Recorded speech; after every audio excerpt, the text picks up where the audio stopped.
Meni je velika čast što sam ja danas ovde sa vama i što postajem ambasador izložbe Expo 2027.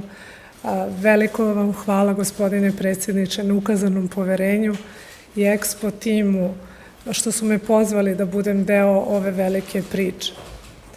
Tokom cele moje karijere sam se trudila da predstavljam zemlju na najbolji mogući način, iz duše, sa velikim ponosom i sa velikom ljubavlju. Za mene tema Expo-a Igra i za čovečanstvo znači da bez obzira na razlike pronađemo ono što nas spaja i budemo deo nečega većeg od sebe. Jelena to bolje naučila od nas, kako zove. Play for humanity, ja to zaboravim uvek. Tako je.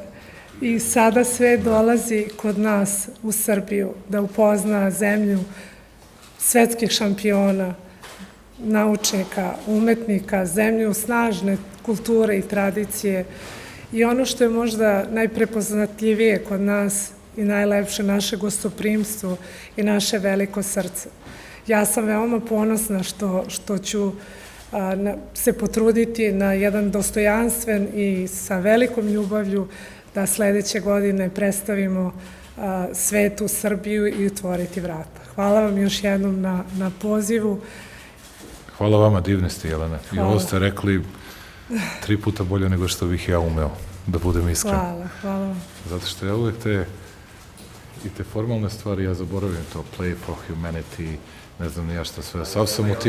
Sav sam u organizacionim temama i u tome. Jer sport i muzika su univerzalni jezici koji spajaju ljude.